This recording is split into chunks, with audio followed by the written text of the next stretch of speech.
की परम मां शांति। सभी का स्वागत है, परम परम स्वागत है एपिसोड नंबर 841 में। तो कैसे हैं सब बेहद की आत्माएं, श्रेष्ठ आत्माएं, जागृत आत्माएं। आशा रखता हूं सब बढ़िया होंगे, मस्त होंगे, व्यस्त होंगे। दादाजी के इस यूट्यूब चैनल पे आप सभी का बेहद का परम परम स्वागत है।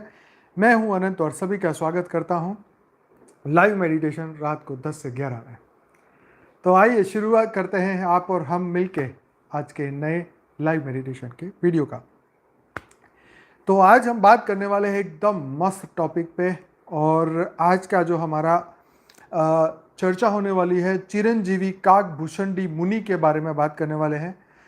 इसमें दो कहानी है, एक है योग वशिष्ठ और योग वशिष्ठ से, और दूसरी काकभूषणी जी के बारे में। तो ये बहुत ही इंटरेस्टिंग बात आज हम करने वाले हैं कि काकभूषणी कौन थे और उनके पीछे का क्या रहस्य था, कैसे उन्होंने, कब उन्होंने 11 बार रामायण और कुछ 16 बार महाभारत देखी।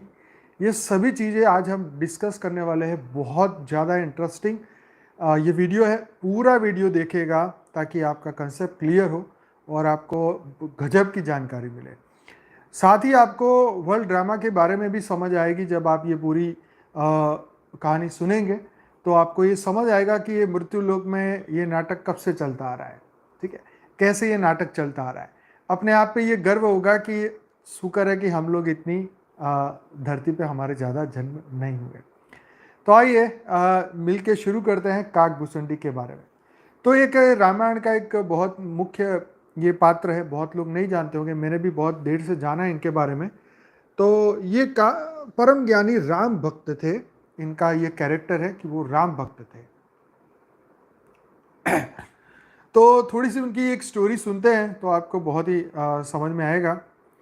तो संत तुलसीदास जी ने रामचरित मानस में लिखा है कि वो राम भक्त थे। रावण के पुत्र मेघनाथ ने राम से युद्ध करते हुए राम को नागपाश से बांध दिया था।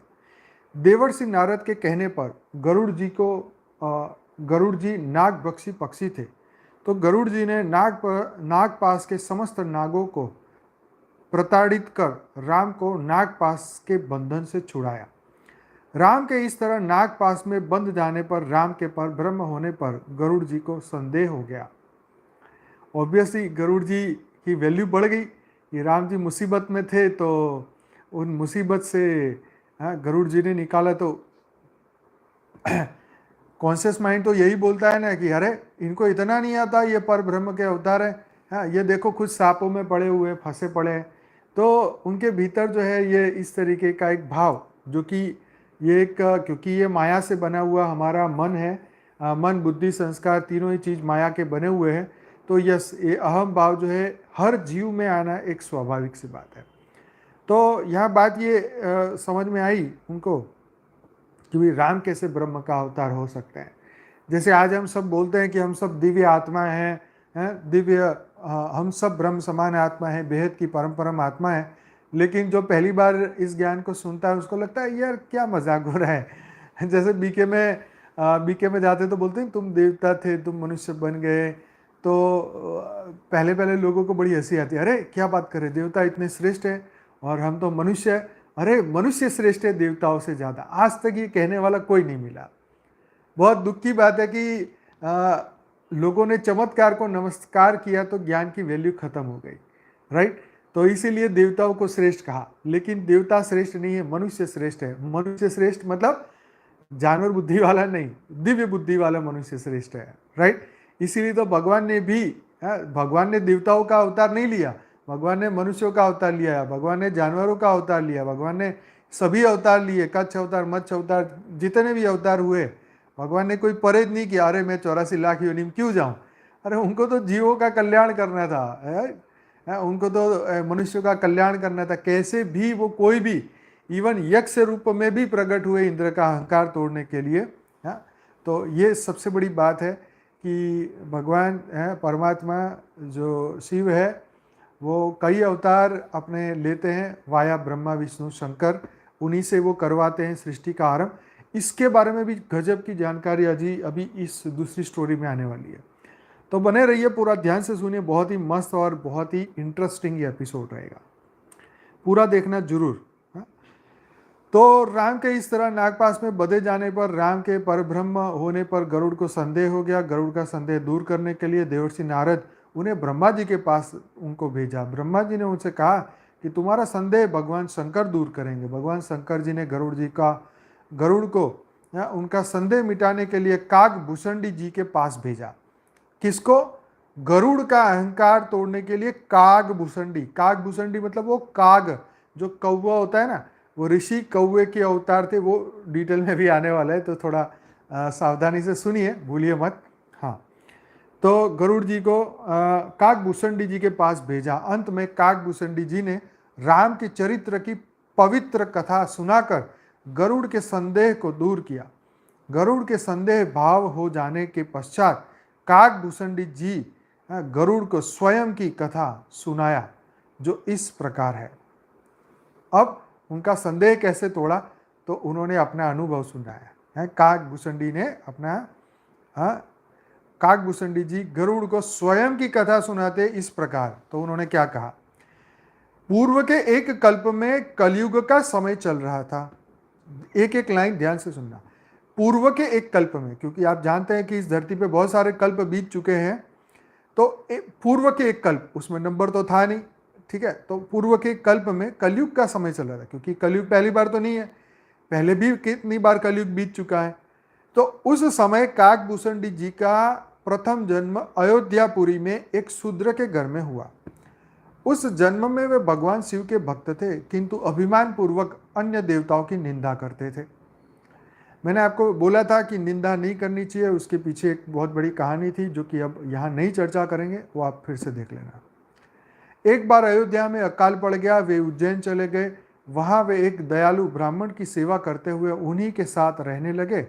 वे ब्राह्मण भगवान शंकर के बहुत बड़े भक्त थे, किंतु भगवान विष्णु की निंदा कभी नहीं करते थे। उन्होंने उस शूद्र को शिवजी का मंत्र दिया। मंत्र पाकर उसका अभिमान और भी बढ़ गया। वह अन्य जीवों से ईर्ष्या और भगवान विष्णु से द्रोह करने लगे। फिर से बोलता हूं, वे ब्राह्मण भगवान शंकर के बहुत बड़े भक्त थे, किंतु भगवान विष्णु की निंदा कभी नहीं करते थे। उन्होंने शूद्र को शिवजी का मंत्र दिया। मंत्र पाकर उसका अभिमान और भी बढ़ गया। वह अन्य द्विजों से ईर्ष्या और भगवान विष्णु से द्रोह करने लगा। उसके इस व्यवहार से उनके गुरु वे ब्राह्मण अत्यंत दुखी होकर उसे श्री राम की भक्ति का उपदेश दिया करते थे। एक बार उस शूद्र ने भगवान शंकर के मंदिर में अपने गुरु अर्थात जिस ब्राह्मण के साथ वह रहता था उनका अपमान कर दिया। इस पर भगवान शंकर ने आकाशवाणी करके उसे श्राप दे दिया कि रे पापी, हे पापी, तूने गुरु का निरादर किया है, इसलिए तू सर्प की अधम योनि में चला जा, और सर्प के बाद तुझे 1000 बार अनेक योनि में जन्म लेना पड़ेगा। देखो यहाँ ये श्राप कैसे कार्य करता है, यहाँ आपको समझ में आएगा। क्या कि वो शूद्र जो थे जिन्होंने भगवान विष्णु का अनादर किया, तो भगवान शिव ने उसको श्राप दिया कि तू सर्प योनि में जाएगा, तू अधम योनि में चला जा, और सर्प योनि के बाद 1000 बार अनेक योनियों में जन्म लेना पड़ेगा। गुरु बड़े दयालु थे, इसलिए उन्होंने शिव जी की स्तुति करके अपने शिष्य के लिए क्षमा प्रार्थना की। गुरु के द्वारा क्षमा याचना करने पर भगवान शंकर ने आकाशवाणी करके कहा, हे ब्राह्मण, मेरा श्राप व्यर्थ नहीं जाएगा। इस शूद्र को 1000 बार जन्म अवश्य ही लेना पड़ेगा, किंतु जन्म और मरने में जो असह्य दुख होता है वह इसे नहीं होगा, और किसी भी जन्म में उसका ज्ञान नहीं मिटेगा। इसे अपने प्रत्येक जन्म का स्मरण बना रहेगा। जगत में इसे कुछ भी दुर्लभ न होगा, और इसकी सर्वत्र अबाध गति होगी। मेरी कृपा से इसे भगवान श्री राम के चरणों की प्रति भक्ति भी प्राप्त होगी। देखो भगवान शंकर कितने दयालु थे कि श्राप भी दिया और इनडायरेक्ट वे में आशीर्वाद भी दिया। 1000 जना तक तो तुम इस योनि में रहोगे, लेकिन बाद में है भगवान राम का आशीर्वाद भी तुम पाओगे, राइट। और सबसे अच्छी बात कि हर जन्म में तुम्हें एक तो दुख नहीं होगा, जन्म मृत्यु का दुख नहीं होगा, और दूसरी बात तुम्हारे पूर्व स्वरूप की है तुम्हें ये ज्ञान जो है वो रहेगा। यहाँ बहुत अच्छी बात कही, तुम्हें स्मरण रहेगा, पूर्व जन्मों का स्मरण रहेगा, ठीक है। उसका ज्ञान नहीं मिटेगा, किसी भी जन्म में इसका ज्ञान नहीं मिटेगा, और प्रत्येक जन्म का स्मरण बना रहेगा। हाँ? जगत में इसे कुछ भी दुर्लभ न होगा, इसकी सर्वत्र अबाध गति होगी मेरी कृपा से। हाँ? तो ये बहुत ही इंटरेस्टिंग बात है। इसके पश्चात उस शूद्र ने विद्यांचल में जाकर सर्प योनि प्राप्त किया। कुछ काल बीतने पर उसने उस शरीर को बिना किसी कष्ट के त्याग दिया। वह जो भी शरीर धारण करता था उसे बिना कष्ट के सुखपूर्वक त्याग देता था, जैसे मनुष्य पुराने वस्त्रों को त्याग कर नया वस्त्र पहन लेता है। वैसे देखा जाए तो ज्ञानियों के लिए ये दुख की बात नहीं है। जैसे हम हर दिन कपड़े चेंज करते हैं, तो हमें पुराने कपड़े छोड़ने में और नए कपड़े पहनने में खुशी होती है, पुराने छोड़ने में कोई दुख नहीं होता है। क्यों? क्योंकि पता है कि ये एक नियम है कि हमें फ्रेश कपड़े पहने, नए कपड़े पहने, नई एनर्जी है, नए कपड़े में नए वाइब्रेशन है, पुराने में वो बात नहीं है। अगर आप दूसरे दिन भी पुराने कपड़े पहनते हैं तो आपके अंदर पुराने दिन की एनर्जी, पुराने दिन के विचार, पुराने दिन की जो बातें हैं वो अगले दिन कैरी होगी। तो अगर आप फ्रेश नया काम शुरू करना चाहते हैं तो नए कपड़े, नए वाइब्रेशन के साथ उस कपड़ों को पहनिए, और किसी का पहना हुआ जरूर से ना पहने, क्योंकि उसके अंदर उनके वाइब्रेशन होंगे, राइट। एक बात तो कुछ पश्चात उस शूद्र ने विद्याजल में जाकर सर्पयोनि प्राप्त की। उसके बाद उसका भी त्याग किया। फिर वो अलग शरीर धारण करते रहे, पुराने वस्त्र को त्याग कर नया वस्त्र पहनते रहे। प्रत्येक जन की याद उसे बनी रही। श्री राम जी के प्रति भक्ति भी उसमें उत्पन्न हो गई। अंतिम शरीर उसने ब्राह्मण का पाया। ब्राह्मण हो जाने पर ज्ञान प्राप्त के लिए वह लोमेश ऋषि के पास गए। जब लोमेश ऋषि उसे ज्ञान देते थे तो वह उनसे अनेक प्रकार के तर्क कुतर्क करते थे। इसके इस व्यवहार से कुपित होकर लोमेश ऋषि ने उसे श्राप दे दिया, जा तू चांडाल पक्षी कौवा हो जा। अब देखो, ज़्यादा साधु संतों से, ऋषि मुनियों से पंगा नहीं लेना चाहिए। जितना वो बोले, जितना हम समझे उतना हमें समझ लेना चाहिए। इसमें ज़्यादा तू मैं नहीं करनी चाहिए। जैसे वो समय आएगा तुम्हें, तो तुम्हारी ऊपर से रेज आएगा, हमारी ज्ञान के सेल खुल जाएंगे, और जो ज्ञान आज हमें नहीं समझ आ रहा है वो कल समझ में आएगा। लेकिन तब तक के लिए पेशेंस रखना पड़ेगा, राइट। अपने अहंकार को उस वक्त ना बढ़ा के हमें साइलेंट की ओर जाना चाहिए। तो लोमेश ऋषि ने तो श्राप दे दिया कि भाई तू चांडाल पक्षी कौवा हो जा। वह तत्काल कौवा बनकर उड़ गया।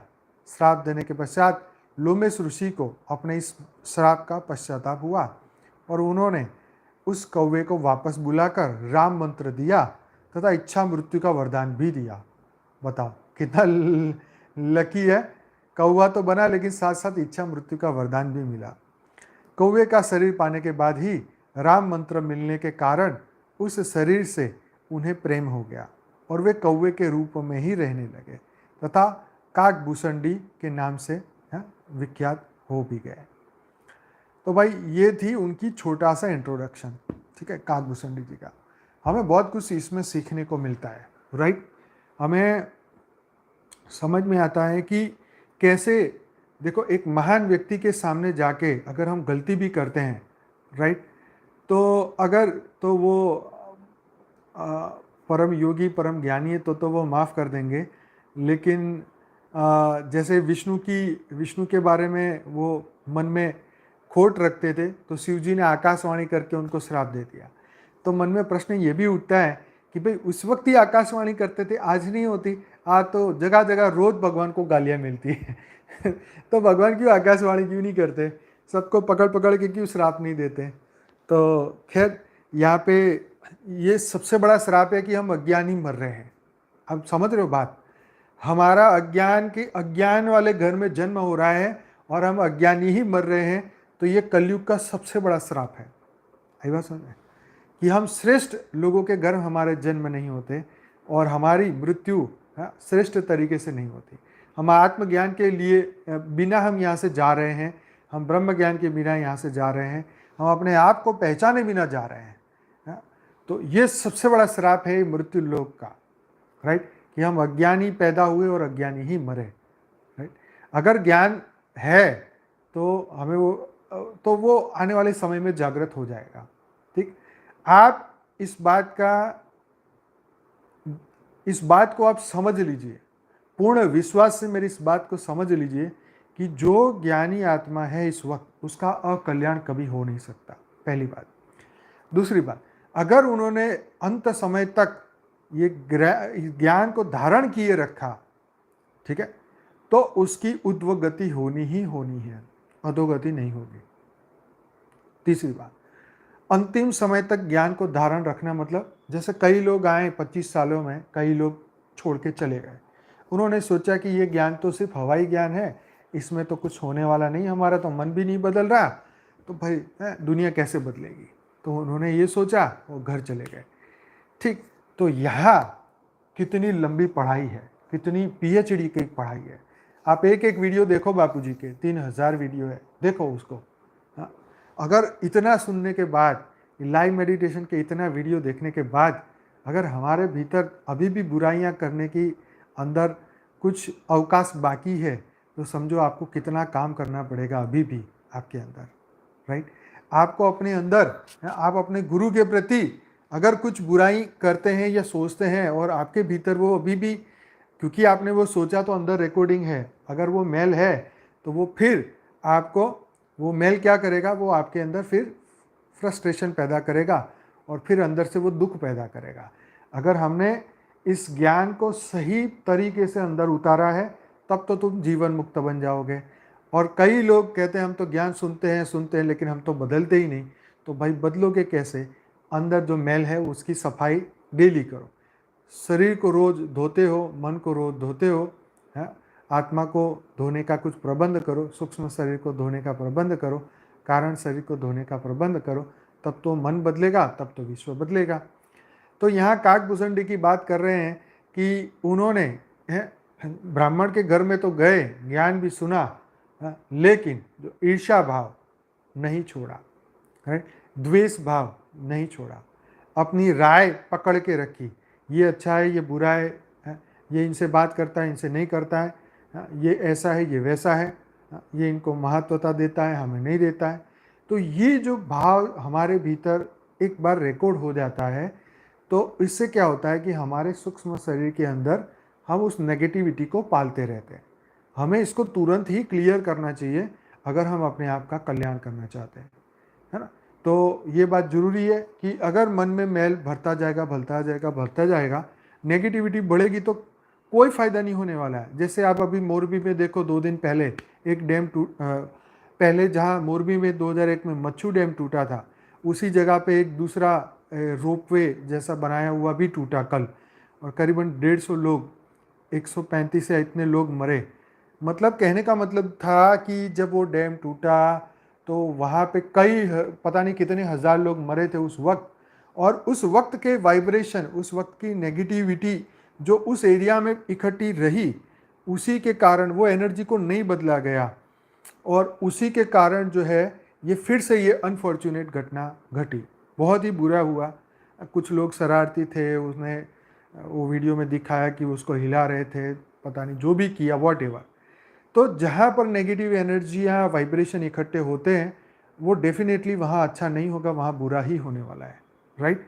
तो ये बात हमेशा ध्यान में रखिए कि ये बात बिल्कुल याद रखें कि हमारे अंदर अगर वो नेगेटिविटी है तो वो अच्छा नहीं करेगी, वो बुरा ही करेगी। वो बुराई को खींचेगी, अच्छाई को खींचेगी। हमें ऊपर जाना है या नीचे जाना है, हमें तय करना है। खैर, आगे बढ़ते हैं। एक और बात डिवाइन चैनल के बारे में कि भाई इसमें कुछ वीडियोस अपलोड हुए थे, तो ये चैनल बापूजी के ज्ञान को आगे ले जाने के लिए बनाई गई थी, और इसके लिए हम उनका बहुत धन्यवाद करते हैं। उन्होंने कड़ी मेहनत करके बापूजी के बहुत अच्छे वीडियोस बनाए। बापूजी ने उनको आशीर्वाद भी दिए लाइव मेडिटेशन में। तो उसमें कुछ वीडियोस अपलोड हुए थे, उसके अंदर जो है कुछ बातें किसी को पसंद आई नहीं आई, ऐसी कुछ बात थी। पर आप इसको सिंपली इग्नोर करिए, अपना प्रेम बनाए रखिए उस चैनल पे, क्योंकि वो चैनल बहुत अच्छी कार्य कर रही है और आने वाले समय में भी बहुत अच्छी कार्य करेगी। अगर आपको वीडियो किसी के अच्छे नहीं लगते तो आप उसको इग्नोर कर सकते हैं, पर उसको डिसलाइक नहीं करिएगा, क्योंकि डिसलाइक करने से जो है यूट्यूब को ऐसा मैसेज मिलता है कि ये वीडियोस अच्छे नहीं हैं, तो वो चैनल को दबा दिया जाता है। ठीक है, तो आप इग्नोर करिए। और देखो, ये जैसे जैसे हमारा संगठन आगे बढ़ेगा, बहुत सारे भाई बहन जुड़ेंगे सब लोगों के। वैसे तो हम ऐसे किसी को प्रमोट नहीं करते हैं, ठीक है, तो बहुत सारे भाई बहन अपने अपने मंतव्य रखेंगे, बहुत सारे वीडियोस बनेंगे, बहुत सारी चैनल बनेगी। कई लोग ऐसे भी होंगे जो हमारी बुराई भी करेंगे, कई लोग ऐसे आएंगे जो हमारी एक एक बात को पकड़ के हमारे ऊपर नेगेटिव कमेंट करके ये करेंगे, क्योंकि ये फितरत है। तो हमें सिंपल उसको इग्नोर करना है। ये घटनाएं पहले भी बहुत बार बन चुकी है, ऐसी चैनलें कई बार बन चुकी है जिसमें हमारी बुराइयां भी हुई है, बहुत कुछ हुआ है, पर हमने इग्नोर किया है। तो आपको भी यही कहूँगा, आप इग्नोर करिए। पर डिवाइन चैनल का पर्पस बहुत अच्छा है और बापूजी के वीडियोस उसमें आते रहेंगे अच्छी तरीके से, और वो बहुत अच्छा कमाल करेंगे। और उसके लिए हम उनका धन्यवाद करते हैं, क्योंकि उन्होंने बहुत मेहनत की इसमें। तो ज़रूर से आप पॉजिटिविटी के ऊपर फोकस करिए, हमें नेगेटिविटी नहीं देखनी। हमने ज्ञान को प्रचार करना है, ज्ञान को आगे पहुंचाना है। ठीक है जी। तो कोई भी वीडियो अच्छा ना लगे तो आप तुरंत ही छोड़ दीजिए, पर डिसलाइक मत करिएगा, बस ये मेरी रिक्वेस्ट है। बाकी सब बढ़िया हो रहा है, अब हम आगे बढ़ते हैं, राइट। और हमारी जो मेन चैनल है वो तो सब आप जानते हैं, बापूजी ने जैसे बताई थी, तो आप उसी से सब वीडियोस देखने की पूरी कोशिश करिए, ताकि हमारी चैनल भी अच्छी तरीके से चले और ज्ञान दुनिया तक पहुंचे। कोई भी वीडियो को डिसलाइक करने की ज़रूरत ही नहीं है, क्योंकि बापूजी का ही ज्ञान है और बापूजी के ज्ञान को सब प्रमोट करने की कोशिश करते हैं। किसी का तरीका हमें अच्छा लगता है, किसी का नहीं समझ आता है, किसी का कुछ होता है, तो इसलिए हमें सबकी ज़रूरत है इस वक्त, सबकी ज़रूरत है। किसी का भी किया हुआ छोटा से छोटा कर्म भी किसी न किसी के लिए होता है। जैसे हम पॉडकास्ट के अंदर ये सब हर दिन नए भाई बहनों से सुनते हैं, उनकी जर्नी कैसे शुरू हुई हम ये जानते, तो कितना अच्छा लगता है, राइट। तो इसी तरीके से हमें आगे बढ़ना है, पॉजिटिविटी को आगे बढ़ाना है। अब हम बात करने वाले हैं योग वशिष्ठ और उसके सिद्धांत, एक ग्रंथ से, जिसके अंदर कागभूषणी जी की कथा है। चिरंजीवी कागभूषणी मुनि, उनको फिर मुनि कहा गया। जो कौवे का शरीर जिन्होंने धारण किया वो फिर मुनि बने। तो ये सेकंड पार्ट के अंदर इसके बारे में अब बात आने वाली है। संसार से मुक्त होने के उपाय का नाम योग है। यह दो प्रकार का है, एक चित्तोपशम और दूसरा प्राण निरोध। प्राण निरोध द्वारा चित्त का निरोध हो जाता है। चित्त के शांत होने पर प्राण का निरोध हो जाता है। चित्तोपशम होने पर आत्मानुभव का उदय हो जाता है। कुछ लोग प्राण निरोध के मार्ग पर चलकर आत्मा अनुभव प्राप्त करते हैं और कुछ मन विरोध के नाम पर पहले, दो तरीके से आत्मानुभव करने का यहाँ बताया। कुछ लोग प्राण निरोध के मार्ग पर आत्मानुभव करते हैं और कुछ मन विरोध के नाम पर। पहले साधक को योगी और दूसरों को ज्ञानी कहते हैं। तो ऐसे जो दो टाइप के लोग हैं, एक योगी और ज्ञानी उसे कहते हैं। योगियों का वर्णन करते हुए वशिष्ठ जी ने रामचरित्र जी को महायोगी कागभूषणी जी की कथा सुनाई, जो इस प्रकार है। तो वशिष्ठ जी ने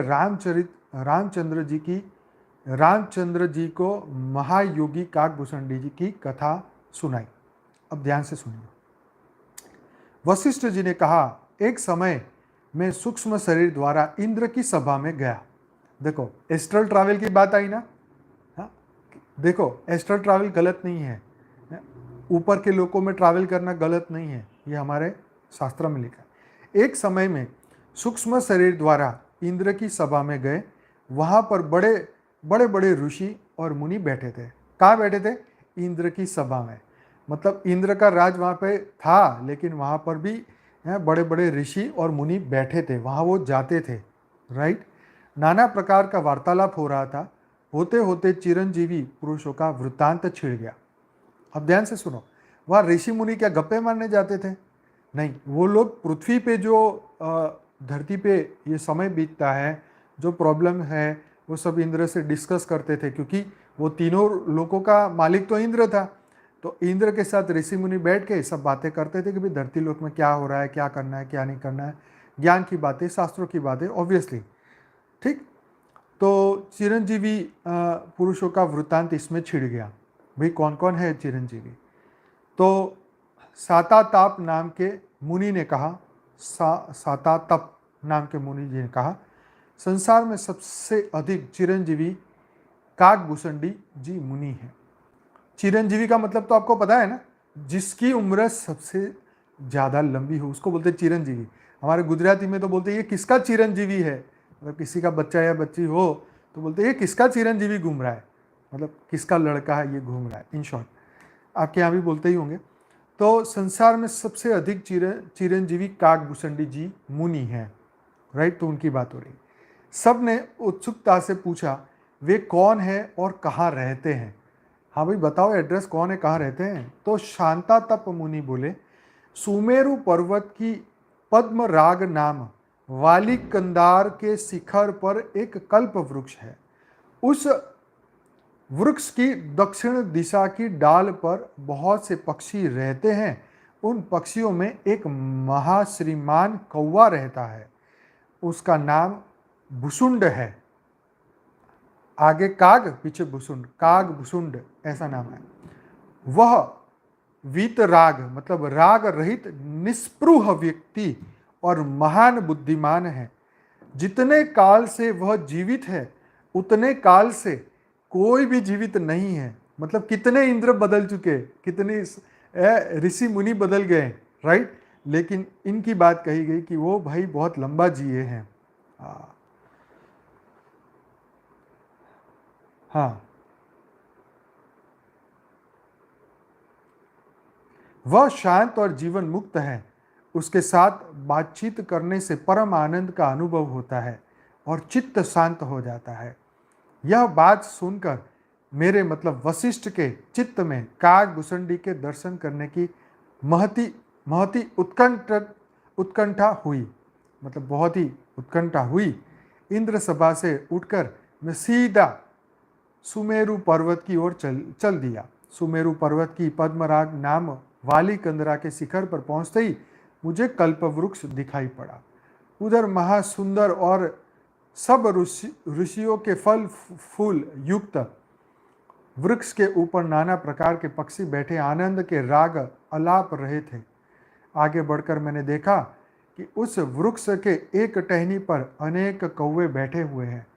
वह सब अचल और शांत भाव से बैठे थे और अनेक मध्य में एक और उसके मध्य में एक महाश्रीमान और कांतिमान ऊंची गर्दन किए हुए वह कौवा विराजमान था, जो जगत में सब जीवों में अधिक चिरंजीवी है, जिसने अनेक कल्प देखे हैं, जो सदा ही आत्म भाव में स्थित रहता है। मैं आकाश में नीचे उतरा, मुझे देखते ही सब कौवे में खलबली मच गई। यद्यपि काकभूषणी ने मुझे कभी नहीं देखा था, तो भी वे अपने आप ही अपनी सर्वज्ञता के कारण समझ गए कि मैं वशिष्ठ हूँ और कुतूहलवश उनके दर्शन करने आया हूँ। उन्होंने उठकर मुझे प्रणाम किया और मेरा स्वागत किया। संकल्प द्वारा उन्होंने हाथों की रचना करके वृक्ष के पत्र तोड़कर मेरे लिए आसन बनाकर मुझसे बैठने की प्रार्थना की।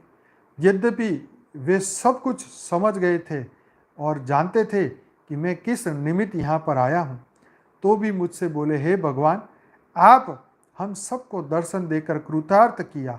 आप कृपा करके आज्ञा दीजिए कि आपकी हम क्या सेवा करें। मैंने कहा कि इंद्र की सभा में चिरंजीवी का वृतांत चलने पर मैंने सुना कि आप सबसे अधिक चिरंजीवी हैं, इसलिए आप कृपया अपने जीवन का वृतांत सुनाइए।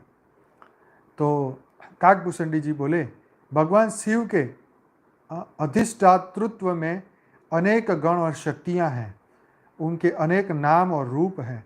उन शक्तियों में से एक का नाम अलम्बुशा है। अलम्बुशा है, उसका वाहन चंड नामक काक है और शक्तियों की वाहन हंसनियां हैं। एक समय सब शक्तियों ने मिलकर उत्सव मनाया, उनके वाहनों ने भी उत्सव मनाया और मत होकर नाच गान किया। नाना प्रकार की क्रिया करते करते यहाँ तक हुआ कि वे सब हंसनियां चंडकाक द्वारा, जो कि अलम्बुसा का वाहन था, गर्भवती हो गई। मेरी माता ब्राह्मी शक्ति का वाहन थी। अब शक्तियों का यह पता चला कि उनकी वाहन हंसनियां गर्भवती हो गई, तो उन्होंने उनको कुछ दिनों के लिए छुट्टी दे दी और अपने आप समाधि में स्थित हो गई। समय आने पर प्रत्येक हंसनी ने 3-3 अंडे दिए। अब उनमें से बच्चे निकले तो हमारे पिता चंड हम सबको लेकर ब्राह्मी शक्ति के पास लेकर गए और उससे हमको आशीर्वाद दिलाया। उसने हमको आशीर्वाद दिया कि हम लोग कभी भी संसार के चक्र में नहीं पड़ेंगे। देखो भाई, है बात थोड़ी अजीब लग रही है, लेकिन आशीर्वाद देखो कितना बड़ा आशीर्वाद है। क्या कि हम लोग कभी भी संसार के चक्र में नहीं पड़ेंगे, सदा आत्म भाव में स्थित रहकर जीवन मुक्त रहेंगे, किसी भी कभी भी ज्ञान के वश में नहीं होंगे। कितनी बड़ी बात है। यह कहकर उस देवी ने हमको इस कल्प वृक्ष पर एकांत वास करने की सलाह दी। हम लोग यहाँ आकर वास करने लगे। यहाँ पर हम लोग बहुत काल तक वास करते रहे। मेरे और सब भाई अपने संकल्प के कारण विदेह मुक्तता को प्राप्त हो गए। विदेह मुक्तता को मैं ही अकेला अभी तक जीवित हूँ। मुझे यहाँ पर रहते रहते अनेक कल्प बीत गए। समय समय पर प्रलय आता है और फिर सृष्टि की रचना होने लगती है। प्रलय के समय में अपना यह घोंसला छोड़कर धारणा द्वारा अति सूक्ष्म बन जाता हूँ। ध्यान से सुनो इस लाइन को, खोपड़ी में घुसेड़ दो अच्छी तरह। देखो क्या मस्त बात बोली। प्रलय के समय में अपना यह घोंसला छोड़कर धारणा द्वारा अति सूक्ष्म बन जाता हूँ। प्रलय काल में जबकि 12 सूर्य तपकर भूमंडल को जलाने लगते हैं, मैं पानी की धारणा करके ऊपर आकाश में चला जाता हूँ। जब बहुत जोर की आंधी चलती है और वृष्टि होती है तो मैं अग्नि की धारणा करके आकाश में स्थित रहता हूँ। जबकि सारी पृथ्वी जलमग्न हो जाती है तो मैं वायु की धारणा करके जल के ऊपर तैरता हूँ। जब सारा ब्रह्मांड लय हो जाता है तो मैं सुषुप्त अवस्था में ब्रह्म में प्रवेश कर जाता हूँ और ब्रह्मांड की पुनः सृष्टि तक मैं उसी स्थिति में रहता हूँ। सृष्टि हो जाने पर मैं फिर अपने इसी घोंसले में आकर वास करने लगता हूँ। घोंसले से पता नहीं क्या मोह है। जब तुम ब्रह्म में उस ब्रह्म समान बन जाते हो तो घोंसले में आके पता नहीं क्या क्या अंडे देने आते हो। क्या सोचने वाली बात है। खैर वो ये उनकी मर्जी है, सॉरी बीच में मजाक नहीं करना चाहिए। पर एक भाव ये है कि तुम इतने ऊपर गए, फिर क्या लेने मिट्टी में, जबकि तुम्हें पता है कि तुम संसार में नहीं फंसने वाले, पर फिर भी तुम्हें क्या ये धरती लोक का मोह है ना। मेरे संकल्प के कारण यह कल्प वृक्ष प्रत्येक सृष्टि में उदय हो जाता है। तो अपनी सोच से वो पेड़ भी बना लेते हैं और ऊपर आके बैठ जाते हैं। वशिष्ठ जी ने बड़ी उत्सुकता से पूछा, आपने इन इतने बड़े जीवन में क्या क्या देखा? भाई ऐसा है, मुझे तो लगता है एक काक भूषण जी को इनवाइट करके अपने पॉडकास्ट में बुलाना चाहिए कि भाई हमारे पॉडकास्ट में आओ और अपना जीवन का पूरा, ये तो थोड़ी सी बात बता रहे हो क्योंकि ये तो बड़ी लंबी घटनाएं घटी है, तो थोड़ा डिटेल में बताओ क्या क्या हुआ है धरती लोक पे। आज के मनुष्य को ये जानना बहुत जरूरी है। तो बुलाना पड़ेगा। बुलाए ना, आप कमेंट में लिखो, बुलाना है तो संकल्प करते हैं कि काक भूषण जी आओ और हमें इंटरव्यू दो अपना, ताकि कुछ धरती लोक की आत्माओं का कुछ कल्याण हो। जो लोग ये शास्त्रों को, ग्रंथों को, साधु संतों को मजाक में हल्के में लेते हैं, है जी। तो थोड़ा आके वो थोड़ा भारी में ले, थोड़ा समझे, वैल्यू समझे। तो वशिष्ठ जी की बड़ी उत्सुकता से पूछा कि भाई है अपने इतने बड़े जीवन में क्या क्या देखा। तो भुसुंडी जी बोले, मैंने अनेक आश्चर्य देखे हैं, उनमें से कुछ आपको सुनाता हूं। अब आया इंटरेस्टिंग पार्ट। एक समय पृथ्वी पर तृण और वृक्ष ही थे और कुछ न था। तृण मतलब आई थिंक घास होगा, तृण है ना, घास घास फूस ही होगा, और कुछ नहीं था। एक समय 11,000 वर्ष तक पृथ्वी पर भस्म के सिवाय कुछ न था। राइट। वृक्ष और तृण सब जल गए थे। एक समय ऐसी सृष्टि हुई जिसमें सूर्य और चंद्रमा आदि प्रकाश ग्रह नहीं उपजे थे। फिर से सुनो। देखो, आज भी काकभूषण जी वहीं बैठे होंगे जो ये एड्रेस बता रहे, विद्यांचल के पहाड़ पे जो एड्रेस बताया है। अब खैर अब तो सब एड्रेस बदल गया, लोकेशन बदल गया, लेकिन फिर भी कहीं ना कहीं तो वो सूक्ष्म रूप में बैठे ही होंगे। अगर उनको ऊपर का ज्ञान हो गया होगा तो शायद चले भी गए हों, कोई गारंटी नहीं है। पर ये उनके ऊपर है कि वो धरती पे रह के मदद करना चाहते हैं। खैर उनका मकसद ये भी हो सकता है कि वो धरती पे रह के मदद करना चाहते हो, इसलिए इनकी मजाक, दिव्य आत्माओं की मजाक नहीं करनी चाहिए, क्योंकि उनका क्या पर्पज़ है ये हमें नहीं पता, इसलिए सॉरी है। तो एक समय ऐसी सृष्टि हुई कि जिसमें सूर्य और चंद्रमा आदि प्रकाश ग्रह नहीं उपजे थे। केवल सुमेरु पर्वत पर स्थित कुछ रत्नों द्वारा ही प्रकाश होता था। देखो कितनी बड़ी बात है। उस समय दिन रात की गति कुछ नहीं जान पड़ती थी। एक समय ऐसा भी हुआ कि देवताओं और दैत्यों का युद्ध होकर दैत्य लोगों की विजय हुई और केवल ब्रह्मा विष्णु शिव को छोड़कर सब देवता उनके अधीन हो गए और सारे संसार में 20 युग तक दैत्यों का ही अचल राज्य रहा। कितने युग तक? 20 युग तक सिर्फ दानवों का राज रहा। देवता बंधन में आ गए, ऊंट पहाड़ के नीचे आ गए। तो एक बार 2 युग तक पृथ्वी पर वृक्षों के सिवाय कुछ न था। 2 युग ऐसे बीते। एक समय कई युगों तक पृथ्वी पर पर्वतों के सिवाय कुछ न था। एक बार सारे पृथ्वी मंडल पर जल के सिवाय कुछ नहीं था। महामेरु ही जल में खंबे की तरह स्थित थे। एक बार विंध्याचल पर्वत इतना बड़ा था कि सब पर्वतों से बड़ा हो गया और पृथ्वी मंडल को दबाने लगा। विंध्याचल पर्वत इतना बड़ा हो गया कि पृथ्वी छोटी हो गई और वो पर्वत बड़ा हो गया। एक समय सृष्टि में न मनुष्य थे न दानव आदि कोई नहीं था। एक समय सृष्टि में ब्राह्मणों के आचरण खराब हो गए थे। वे मद्यपान और दुराचार करते और शूद्र लोग राज्य करते थे। सूर्य चंद्रमा नक्षत्र इंद्र उपेंद्र लोकपाल मेरे सामने ही अनेक बार नष्ट हुए। बोलो कितनी गजब की बात है। ध्यान से सुनो, आंखें खोल के, कान खोल के सुनो। सूर्य चंद्रमा नक्षत्र इंद्र उपेंद्र लोकपाल मेरे सामने अनेक बार नष्ट हुए और उत्पन्न हुए। जिस सूर्य को पानी दे रहे हो उनकी बात करें भैया। मैंने भगवान का हिरण्यकश्यप को मारना और देवताओं और दानवों का समुद्र का मंथन अपनी आंखों से देखा है। मैंने ऐसी सृष्टियां देखी हैं जिसमें विष्णु का वाहन गरुड़, शिव का वाहन बैल और ब्रह्मा का वाहन हंस नहीं था। नहीं था भाई, नहीं था। इस ब्रह्मांड में इस वक्त ये इनके वाहन है। हो सकता है उस वक्त कुछ और हो। जब सृष्टि उत्पन्न हुई तो हे वशिष्ठ, आप भरद्वाज पुलस्त आदि ऋषि उपजे, फिर सुमेरु आदि पर्वत उपजे। आपके 8 जन्म याद है मुझे। कभी आप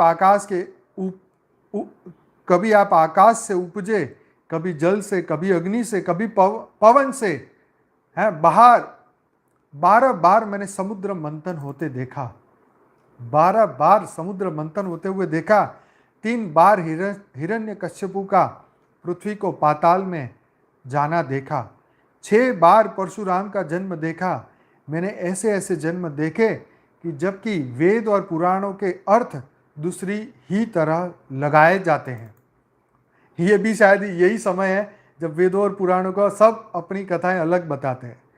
प्रत्येक काल के उपास्य, ये बात को सुन के हंसी आ रही है। मैंने आज एक वीडियो देखा जिसमें वो कह रहे थे कि सीता माता बहुत सुंदर थी इसलिए रावण उठा के ले गए, और हाँ द्रौपदी इतनी सुंदर थी इसलिए उसका वस्त्र हरण हुआ। ऐसे भी कहने वाले कुछ पंडित लोग हैं। ठीक है, आगे बढ़ते हैं। प्रत्येक काल के उपास्य देवता और शास्त्र पर्व तक भिन्न भिन्न रूप के देखे। मुझे मालूम है कि वाल्मीकि जी ने 12 बार रामायण की रचना की है। व्यास जी ने मेरे सामने ही 7 बार अवतार लिया, कई बार महाभारत की रचना की। मैंने विष्णु भगवान को भक्त की रक्षा के हेतु अनेक बार अवतार लेते हुए देखा। मुझे 11 बार रामचंद्र रूप से उनका अवतार लेना और 16 बार कृष्ण रूप से भली भांति याद है। मतलब 11 बार रामायण देखी और 16 बार कृष्ण हुए तो महाभारत भी हुई, 16 बार महाभारत हुई। 100 बार मैंने मेरे सामने कलयुग के बुद्ध भगवान का अवतार होता हुआ देखा। मेरी आंखों के सामने ही 2 बार दक्ष प्रजापति का यज्ञ भंग हुआ। इस प्रकार की अनेक घटनाएं मैंने देखी, उनका कहाँ तक वर्णन करूं मैं। सृष्टि अनेक बार मेरे सामने रची गई और लय हो गई। कभी और अनेक प्रकार की सृष्टि होती है, कभी इसी प्रकार की जैसी ही सृष्टि होती है। फिर से लाइन पढ़ता हूं। कभी और अनेक प्रकार की सृष्टि होती है, कभी इसी प्रकार की जैसी कि अब है वैसी होती है। कभी इसके सदस्य और कुछ भिन्न रूप की होती है। मेरे रहने का स्थान कभी सुमेरु होता है, कभी मंदराचर्य, कभी हिमालय, कभी मालव पर्वत। किसी किसी सृष्टि में युगों के नियम का भंग हो जाता है। कलयुग में सतयुग, सतयुग में कलयुग वर्णन लगता है। नाना सृष्टियों में देश, काल, क्रिया, प्रजा, शास्त्र, राज्य और धर्म नाना प्रकार के ही दिखने में आते हैं। एक समय ऐसा हुआ कि ब्रह्मा अपनी आयु के 2 दिन पर्यंत समाधि में ही रहे और 2 कल्प तक सृष्टि की रचना ही नहीं हुई। गजब कर दिया भाई है। ब्रह्मा जी अपनी आयु के 2 दिन पर्यंत समाधि में ही रहे और 2 कल्प तक सृष्टि की रचना नहीं हुई।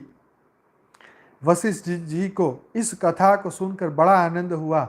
बहुत देर तक फिर काकभूषणी जी से उनका ज्ञान और योग संबंधी वार्तालाप हुआ, जिसका वर्णन आगे सिद्धांत खंड में किया जाएगा।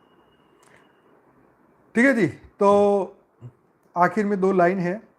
जम्बू द्वीप के आसपास क्षेत्र सालमली, कुश, कौच, शाक एवं पुष्कर जम्बू द्वीप धरती के मध्य में स्थित है और इसके मध्य में इलावृत नामक देश है।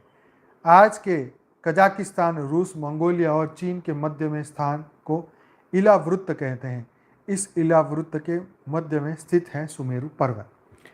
तो भैया आज की कहानी यही खत्म। आज का ये स्टोरी खत्म।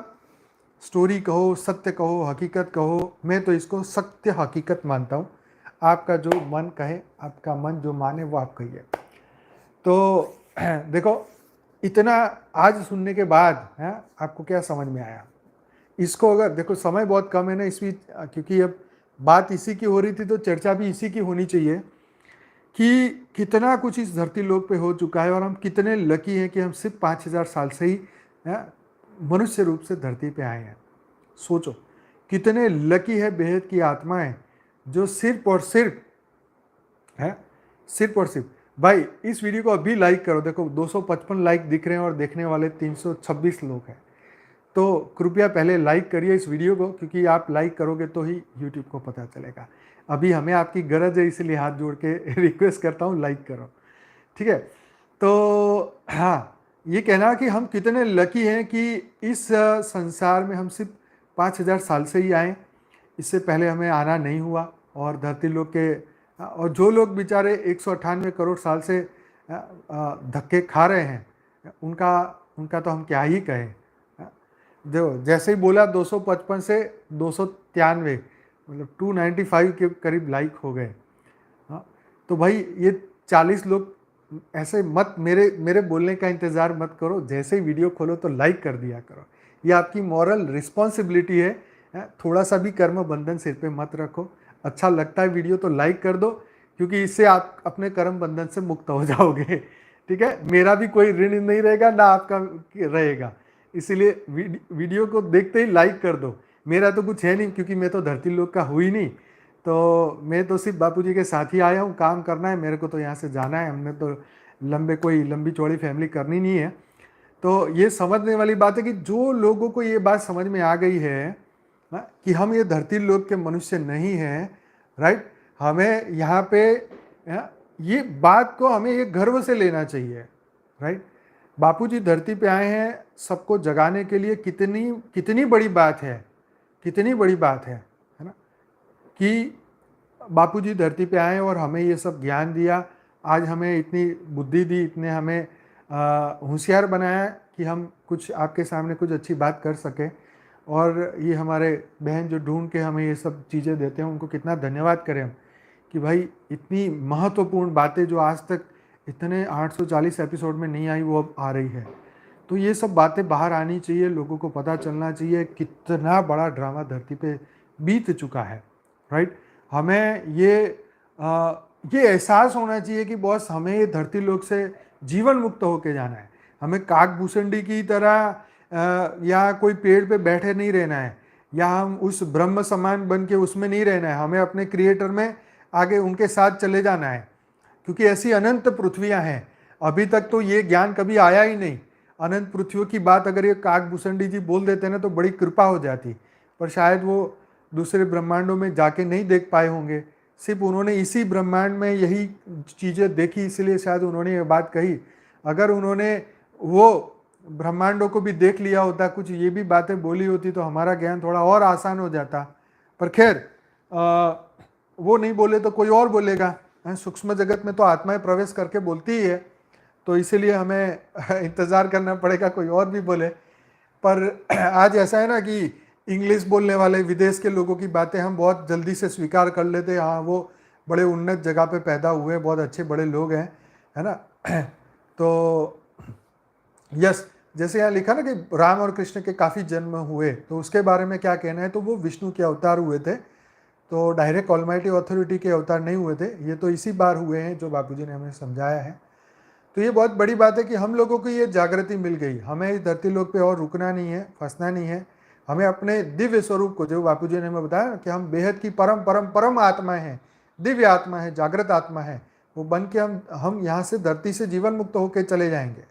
इस पूरा मल्टीवर्स का परिवर्तन होगा, तब हम यहाँ से जाएंगे। तो जो लोग इस वीडियो को पहली बार देख के इधर इस चैनल पे आए हैं, तो चैनल को सब्सक्राइब करना ना भूलें। और हमारी एक बुक है लाइफ इन मल्टीवर्स। अगर आप काक भूसंडी जी पे विश्वास करते हैं तो हमारी लाइफ इन मल्टीवर्स की बुक, जो कि 10 भाषा में आ चुकी है, उसको आप ज़रूर से देखिए, पढ़िए। इंग्लिश और हिंदी में तो हमारी वेबसाइट पर ही अवेलेबल है, वहाँ से डाउनलोड करिए, फ्री में डाउनलोड करिए और दुनिया में पहुँचाइए। ठीक है, उसको फ्री में पहुँचाइए, हमने कोई इसमें रखा नहीं है कॉपीराइट। तो आप दुनिया तक पहुँचाइए और उनको बताइए कि ये पूरा मल्टीवर्स जो है ये जीवन से भरा हुआ है। अनेकों सूर्य और चंद्र हो चुके हैं, अनेकों इंद्र बदल चुके हैं, अनेकों देवताएं दानव के कितने समय तक, बेहद के समय तक दानवों ने देवताओं पे राज किया। तो इसीलिए अपनी कॉन्शियसनेस को बढ़ाइए, चेतना को बढ़ाइए। एक काक भूसंडी ऋषि से उनके जीवन की यात्रा को अगर आप समझे हैं, तो बस अब आगे की यात्रा के बारे में सोचिए। हाँ, अभी तो हमें अपनी पुरानी बातें याद नहीं आ रही है, लेकिन इस ज्ञान से अपने लक्ष्य को तो हम क्रिएट कर सकते हैं ना। हम इस वक्त को पहचान कर हम ये समझ सकते हैं कि किस तरीके से हम अपने जीवन को जीवन मुक्त हम हो सके, राइट। तो आज से ये सब संकल्प करिए कि जितना भी हमें ज्ञान मिल जाए, दिव्य दृष्टि बन जाए। और यस, बांग्ला का एक ऑडियो अभी हमने ग्रुप में फॉरवर्ड किया है, बांग्ला भाषा में, लाइफ इन मल्टीवर्स का। 18 साल की छोटी सी बच्ची, उसने सिंथिया करके उसका नाम है, उसने बांग्लादेश की लड़की 18 साल की, उसने बापूजी की लाइफ इन मल्टीवर्स की ऑडियो फटाफट बना के बांग्ला में बना के उसने यूट्यूब चैनल में डाल दी। कितनी बड़ी सेवा है, बहुत बड़ी सेवा है। थैंक यू सो मच सांथिया, सिनिथिया, सॉरी मुझे नाम बोलने में गलती हुई। तो तुम बहुत ही अच्छी लड़की हो, बहुत ही तुम्हें बहुत बहुत मुबारक है, धन्यवाद है। क्योंकि एक छोटी लड़की जहाँ जिसके पास कोई सपोर्ट नहीं हमारा, वो लड़की कभी मिली नहीं, कभी फ़ोन पे बात हुई नहीं, और वो इतना दम रखती है। तो आप सोचो आने वाले समय में जब आत्माएं जागृत होगी तो कितना मस्त, हाँ, कितना गजब की बात होगी। आज हम किसी को एक काम देते तो भी उनको समय चाहिए होता है, लेकिन हाँ, आप सोचो कितनी कितनी हिम्मत होगी इस लड़की में। फटाफट ट्रांसलेशन करना इतनी बड़ी बुक का, और फटाफट उसका करना बहुत ही तारीफ की बात है। ऐसे हमारे बहुत सारे भाई बहनों ने बेहद सेवाएं की हैं, उन सभी का धन्यवाद। कोई कहेगा हमारा नाम नहीं लिया, वो छोटी बच्ची है, उसको आगे बढ़ाने के लिए लिया, तो इसलिए बुरा नहीं लगाना। हमारी तो हर एक आत्मा बेहद की बहुत ही हम शुक्रगुजार हैं सभी आत्माओं का। आप सोचो कि ये परमात्मा की, तुम सोच के देखो कि भगवान के लिए अगर तुम कुछ काम करते हो तो भगवान तुमको कितना, वो एक सामान्य मनुष्य नहीं है। एक सामान्य मनुष्य भी, एक भला मनुष्य, एक अच्छा मनुष्य भी, अगर तुमने उसका भला किया है, उसका काम में हाथ बढ़ाया है, तो वो तुम्हें कितना धन्यवाद करता है। और यहाँ तो तुम जब भगवान की बात करते हो, तुम ऑलमाइटी अथॉरिटी की बात करते हो और उन्हें तुम सपोर्ट करते हो, तो इससे बड़ा और क्या सपोर्ट हो सकता है। तो वो तो तुम्हें कहाँ से कहाँ पहुँचाएंगे, वो तो बात सोचने वाली है, राइट। तो हम सब ऑलमाइटी अथॉरिटी के लिए ही कार्य कर रहे हैं। जो हमारे बेहद के छोटूराम बापू जी इस वक्त जो सूक्ष्म रूप में ऊपर बैठे हैं, वो सब हमें ये शक्ति देते हैं, वो हमें बहुत पावर देते हैं। और हमारे बेहद के दादाजी तो हर पल हमारे साथ है ही, और उन्हीं की पावर से हम सब आगे बढ़ते जा रहे हैं। तो सभी नए लोग ज़रूर से इस वीडियो को लाइक करें, कमेंट करें, शेयर करें, और दुनिया तक पहुंचाने की भरपूर कोशिश करिए, क्योंकि ये बेहद का ज्ञान बहुत लोगों का कल्याण करने वाला है आने वाले समय में। तो हमेशा हर दिन अपने आप को एक नया अपडेट दीजिए कि आज से अपने अंदर की सभी द्वेष, इच्छा, तृष्णा, कामनाएं आज हम छोड़ रहे हैं, अपने आप को शुद्ध कर रहे हैं। जैसे कि एक काकभूषणी ऋषि ने अपने 1000 जन्मों को उन्होंने त्यागा, जैसे उनको श्राप मिला था 1000 जन्म लेने पड़े, फिर आखिर में वो कौवे का अवतार बने और फिर चिरंजीवी बने। तो चिरंजीवी तो बेहद की आत्मा पहले से है, लेकिन जो 5000 वर्ष का कर्म बंधन लेके आई है ना, उसके ऊपर फोकस करिए, उससे मुक्त होने की कोशिश करिए, और नए कर्म बंधन ना बने, किसी के बारे में द्वेष भाव ना पैदा हो, ईर्ष्या पैदा ना हो, किसी के बारे में इधर उधर की बातें पैदा ना हो, इसका भरपूर ध्यान रखिए। और सबको जो कर रहा है उसको करने दीजिए, जितना जिसका पार्ट होगा वो करेगा, है ना। सबका दिल से धन्यवाद करिए। एक एक आत्मा का इस वक्त तो हमें चीटी की भी ज़रूरत है, ये बात समझ लीजिए। तो समय ऐसा चल रहा है, राइट। तो सभी बेहद की आत्माएं, भरपूर धन्यवाद आप सभी का। कुछ मिनट के लिए बेहद का योग करते हैं, फिर हम इस वीडियो को समाप्त करेंगे। सभी बेहद की आत्माएं अपनी अपनी आंखें बंद करें। परम शांति के साथ विश्व में परम लाइट, परम प्रकाश, परम महाशांति के वाइब्रेशन फैलाएं। विश्व में परम परम परम महाशांति के वाइब्रेशन फैलाएं। विश्व में परम परम परम प्रकाश फैलाएं। आत्मस्वरूप में स्थिर हो जाएं। बेहद की परम महाशांति है, बेहद की परम महाशांति है, बेहद की परम महाशांति है, बेहद की परम महाशांति है, बेहद की परम महाशांति है, बेहद की परम महाशांति है, बेहद की परम महाशांति है, बेहद की परम महाशांति है, बेहद की परम महाशांति है, बेहद की परम महाशांति है, बेहद की परम महाशांति है, बेहद की परम महाशांति है, बेहद की परम महाशांति है, बेहद की परम महाशांति है, बेहद की परम महाशांति है, बेहद की परम महाशांति है। सभी बेहद की आत्माओं से रिक्वेस्ट है कि सुबह का 5:30 से 6:30 का क्लास साक्षी का मेडिटेशन, लाइव मेडिटेशन जरूर से ज्वाइन करें। उस वक्त एक ग्रुप मेडिटेशन में बहुत ही अच्छे वाइब्रेशन होते हैं। आपको जो कंपनी मिली है उस कंपनी का भरपूर लाभ उठाएं। जैसे हम एक साथ इतनी सारी बेहद की आत्माएं मिलके विश्व में परम शांति के वाइब्रेशन फैला रही है, एक साथ हम मिलके एक संकल्प डाल के विश्व का कल्याण कर रही है। ऐसे ही मॉर्निंग में भी आप विश्व में परम शांति के वाइब्रेशन फैलाएं।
सभी बेहद की आत्माओं का दिल से धन्यवाद, कोटि कोटि धन्यवाद। मिलते हैं ब्रेक के बाद। बेहद की परम आशा, बेहद की परम आशा।